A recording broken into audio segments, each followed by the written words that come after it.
Na mtazamaji, hii ni Sabo Global. Karibu katika recap ya leo. Itakuwa nami mtangazaji wako Bonzo. Yeyote na kuomba mtazamaji usubscribe katika channel yetu, pia bonyeza kengele ya notification uwe mtu wa kwanza kupata taarifa pindi tutoapo recap. Movie yetu inaanza. Kuna hawa mabinti watatu. Mabinti hawa ni marafiki wakubwa sana, wanasoma katika shule moja. Licha ya tofauti zao, mabinti hawa wamelelewa katika maadili ambayo ni tofauti. Jina mabinti hao ni Aisha, Chioma na Kemi. Aisha ndoto yake ni kuja kuwa seneta mkubwa nchini Nigeria. Chioma ndoto yake ni kuja kuwa tajiri mkubwa kutokana na pesa ambazo amekuwa akipewa na wanaume wale ambao amekuwa akilala nao. Kwa upande wa Kemi, yeye ndoto yake ni kuja kuwa mama ambaye atapata mume bora atakayempenda na wakaanzisha familia kwa pamoja. Chioma anawapiga msasa wenzake kwa kuambia hamtaki kuolewa kwa sababu ya mapenzi. Mapenzi ni umaskini. Natakiwa muolewe kwa sababu ya pesa. Pesa ndio kila kitu. Kwa upande wangu mimi pesa ndio nimeziweka kipaumbele. Acheni kwanza ni ile pesa, mengine nitayaona baadaye. Anapofika nyumbani anamkuta Aunti Ngozi akiwa anamsubiri mlangoni, akiwa amebebelea begi mkononi. Anamuuliza Chioma, hili begi ni la nani? Chioma kwa kuweseka anasema hili begi ni la Kemi. Kemi, unajua Chioma, sikuamini maneno yako unayosema. Mtoto mdogo kama Kemi awe na begi zuri kama hili. Najua ni wewe tu ambaye umeanza umalaya wako. Sasa twende kwa Kemi. Nyumbani kwao Kemi, Aunti Ngozi yuko moto ase. Anachukua begi anampa Mama Kemi. Mama Kemi anaulizwa, hili begi ni la mwanao? Mama Kemi anasema sije kununua begi kama hili. Kemi alinipatia. Kemi, begi umelitoa wapi? Ni la kwangu, ila nilipewa na Aisha. Aisha, unaona kesi nazidi kuchanganyikana. Twende nyumbani kwa kina Aisha tukapate uhalisia zaidi. Siwezi kukubali. Aise, hawa mama wako moto aise. Kufika nyumbani kwa kina Aisha, moto kaendelea vile vile. Wanamuuliza babake na Aisha, babake na Aisha, hili begi ulimnunulia mwanao? Babake na Aisha anasema mbona hili begi silitambui? Hebu Aisha niambie ukweli, hili begi ni la nani? Baba, hili begi sio la kwangu, ni begi la Chioma.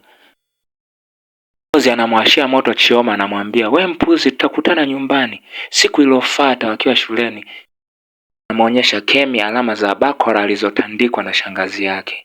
Kabla hajaendelea, Aisha anaingia pale. Namwambia Aisha, ulishindwa kunitetea, wewe sio rafiki mwema. Unajua marafiki wema ni wale ambao wanasaidiana katika kila hali. Wewe uliamua kukaa upande wa babako bila kunitetea. Nisameheni sana rafiki zangu, sikutaka kuvunja imani ya babangu juu yangu. Niambieni chochote nitafanya kwa ajili yenu. Mtaa kutana na wahuni wa mtaa. Wahuni wanamletea uhuni wao. Ghafla anatokea mwamba anamsaidia. Anawazingua wale wahuni, wanaamua kujikata ise.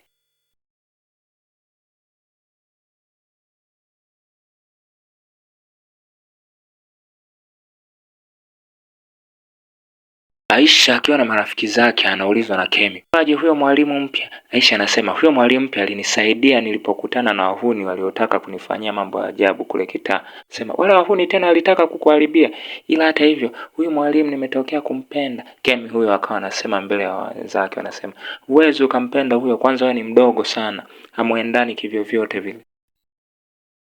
Iliyofuata Kemi akaanza maandalizi ya kumpata mwalimu mpya ambaye ameingia katika shule yao. Akawa amevaa nguo za kimitego. Sasa wakati anaondoka nyumbani, bi mkubwa akawa anamuuliza, "Umevaaje hivyo? Kweli unaenda kusoma au unaenda kufanya mambo mengine?" Kemi anasema, "Mama, ukiniona natoka naenda kujisomea, unaanza kulalamika. Mwisho nataka nije ni feli." Basi nimekuruhusu, nenda mwanangu." Anapokutana na mwalimu mpya anaanza kujipigia promo sasa. "Mimi mwalimu, unaweza ukaniita tu nikakusaidia kazi zozote. Mimi najua kufua, najua kupika, najua kufanya kila kitu." Mwalimu anasema, "I say wewe ni mkarimu sana, lakini sidhani kama nitahitaji hivyo vitu." Kemi anamwambia, "Usiwaze kabisa. Ukiwa na nafasi yoyote wakati wowote nikaribishe, mimi nipo tayari kufanya yote." Anaporudi nyumbani uso kwa uso na Aunti Ngozi, anajiuliza amenionaje huyu? Aunti Ngozi anamuuliza, "Ulikuwa wapi muda wote?" "Nilikuwa tuition." "Tuition mpaka sasa hivi? Mbona jirani zako pale wamerudi?" "Hapana, hawa hawakulipa hela ya tuition." "Hela ya tuition wewe umeitoa wapi?" "Nimejilipia." "Kwa kazi gani? Usiniletee upuuzi wewe mtoto. Na kuangaliaga." Kemi anaendelea na harakati zake za kumnasa huyu mwalimu mpya, na hapo amemletea chakula kwa ajili ya kula. Rafiki yake anamwambia, yaani inaondoka fursa moja inakuja fursa nyingine. Bahati gani hiyo? Mwalimu anamwambia huyu ni mtoto mdogo, siwezi kuwa na mtoto mdogo. Mtoto mdogo ndo wazuri hao, utamkuza vizuri na hata kusumbua. Mwalimu akiwa katika harakati zake anatoka kazini, anapokea simu ambayo inampa masikitiko. Anaambiwa mama yake amekamatwa na amefungiwa. Inahitajika naira 300,000 ili mama yake aweze kuachiwa huru. Na asipofanya jitihada zozote, mama yake atalala selo kwa usiku. Kwa mwalimu akawa na skuti pale afanye nini ili aweze kumwokoa mama yake atokane na janga hilo. Kemi anamwaga tena mama yake. Mama kwa Aisha kusoma. Mama anashangaa. Kusoma sasa hivi imekuwaje? Mbona kipindi cha nyuma ulikuwa uendi kusoma? Kuna nini? Hebu niambie ukweli. Mama na wewe unapenda kukuza mambo. Ukiona watu wanataka kujisomea, unaanza kuleta chokochoko. Mwanangu, nimeamua kuuliza tu. Ila kwa kuwa umeamua kwenda kusoma, nenda kasome. Mama akamruhusu Kemi aweze kuondoka. Agana pale kila mtu. Kumbe kituo cha Kemi kilikuwa ni kwa huyu mwalimu. Alipofika kwa mwalimu akawa anamuuliza, "Mwalimu, mbona unaonekana na huzuni sana? Nini kinakusumbua?" Mwalimu akaamua kumfungukia na kumwambia shida zilizomsibu. Kemi akamwambia, "Usijali, mimi ninao uwezo wa kukuokoa na kukupa hiyo pesa unayoitaka." Mwalimu akabaki anashangaa, "Wewe umezitoa wapi pesa hizo zote? Nilikuwa na akiba." Siku iliyofuata mwalimu anamfuata Kemi ili kuweza kutoa shukrani na kumshukuru. Baada ya hapo anamuuliza, "Kemi, unahitaji kitu gani kutoka kwangu?"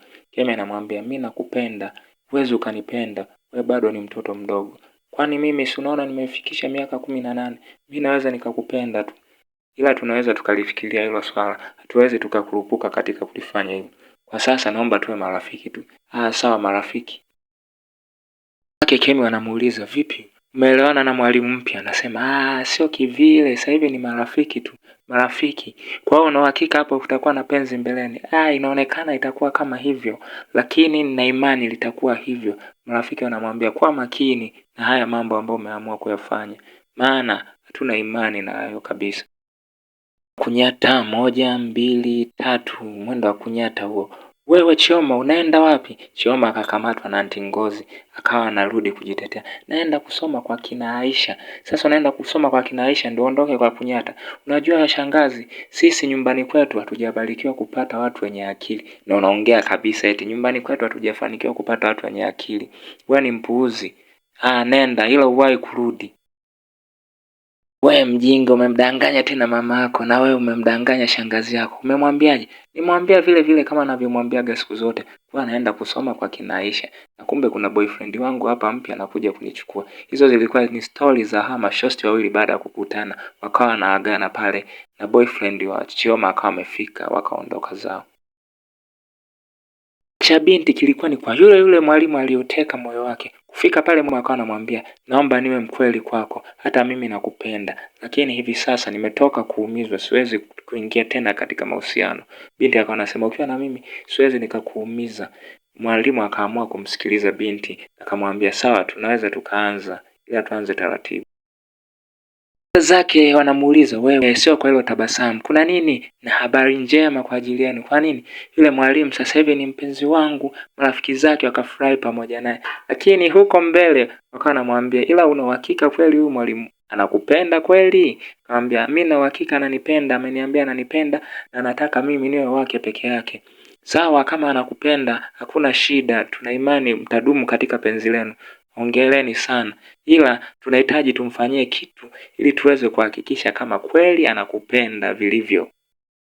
Anza kuandaa pale mtego wa kumfanya mwalimu ili aweze kuingia kingi na kuanguka katika mtego wao. Lakini katika hayo yote walikuwa akimshirikisha bibie wa kuitwa Kemi.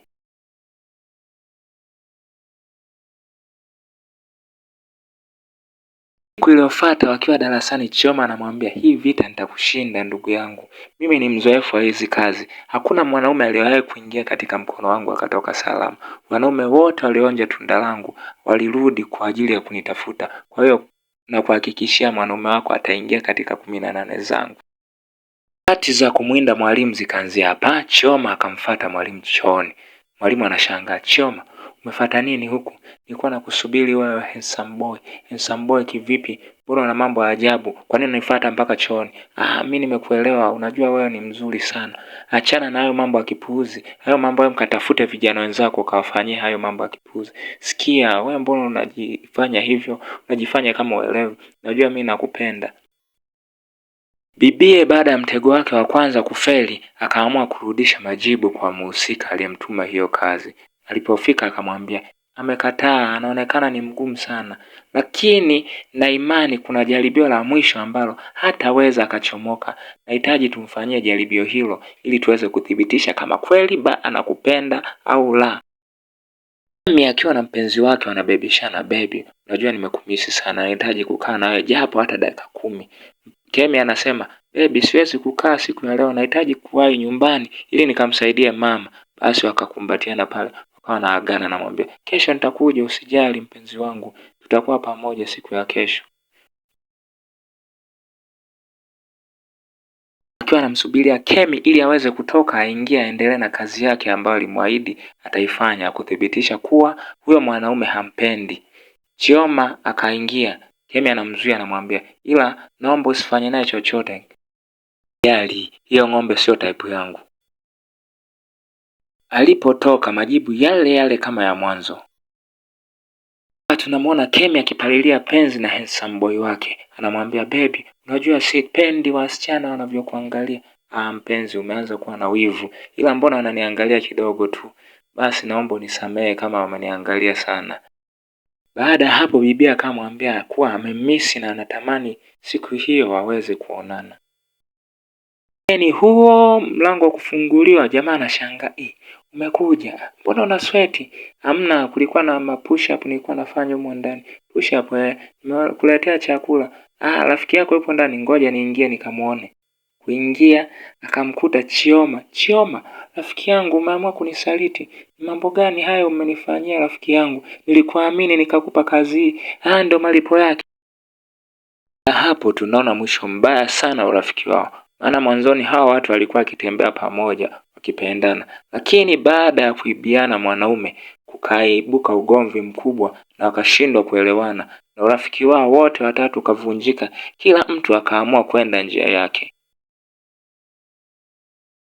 Naye anaamua kutaka kuonjwa tunda lake, maana amesikia kuna utamu huko ndani. Anataka naye aonjwe ili aweze kupata hiyo ladha ambayo marafiki zake wamekuwa kimsimulia, na inawafanya mpaka waweze kugombana. Hiyo yote kwa sababu wamemwambia yeye ni mshamba na ni bikra na hajawahi kufanya chochote na mwanaume. Yote katika maisha huwa anasema majuto ni mjukuu. Matunda ya kazi ambayo wameifanya marafiki hawa watatu inaanza kuonekana kwa mmoja baada ya mwingine. Wa kwanza ni Kemi.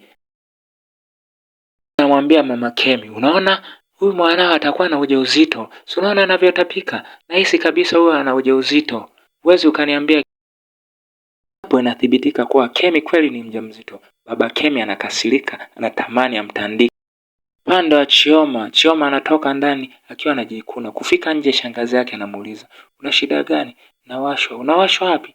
Nawashwa sehemu za asili. Umeanza lini kuwashwa sehemu za asili? Na siku 5. Siku 5 hata usemi. Shida iko wapi? Twende hospitali tukapime. Ngoja niweke vitu vyangu ndani nikuchukue twende kabisa ukapimwe. Utakuwa na matatizo makubwa. Labda inawezekana akawa ni magonjwa zina. Ngoja twende.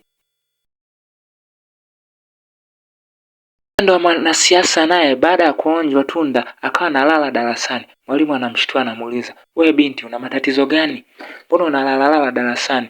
Wenzake wakawa anasema atakuwa na mimba huyo, sio bure. Mwingine anasema ana mimba, sio atakuwa na mimba. Rekebisha kauli. Mwalimu akawanyamazisha, mnyamazeni. Wewe una shida gani? Rasmi ikathibitika naye Aisha kuwa ni mjamzito. Baada ya hapo babake akawa ameitwa ili aweze kupewa taarifa juu ya maendeleo ya mwanae. Alipofika akawa anauliza, mwalimu mkuu akamwambia hebu kaa chini. Akaambiwa mwanao ni mjamzito, tumegundua na ujauzito wa siku chache. Mwanangu ni bikra. Baada ya hapo akaamua kumuita muhusika. Baba akamwaga lawama zake sana pale. Upande wa Chioma shangazi naye anamwaga lawama zake, anamwambia wewe ulikuwa unajifanya sukari yao. Umeona sasa, siku zote asiyesikia la mkuu huvunjika guu. Nilikwambia toka mwanzoni, nilikuwa nakukanya unasema, shangazi mimi sihusiki, wananisingizia. Haya sasa hivi ni nini hiki? Haya ni magonjwa makubwa. Mwanamke huyo akawa amefika ili kumtaka Chioma aachane na mume wake. Alipofika akaonyeshwa Chioma mwenyewe huyu hapo alipo anaumwa. Inaonekana anaumwa magonjwa ya zinaa. Usipoangalia inawezekana hata mmeo pia anayo magonjwa ya zinaa. Nenda kapime. Unajua magonjwa ya zinaa huwa yaangalia. Unaweza ukawa mchepuko au ukawa ni mke. Yoyote anaweza akapata hayo magonjwa ya zinaa. Kwa hiyo nenda kajipime.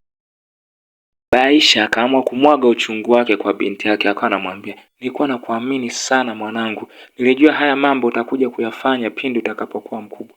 Ona sasa, tayari umeshakuwa mama. Sasa hivi ni mzazi. Hauna budi kuolewa na huyu kijana kwa sababu umeamua kufanya hiyo michezo. Sasa mkioana mtailea familia yenu vizuri. Binti akanaomba, baba naomba nisome.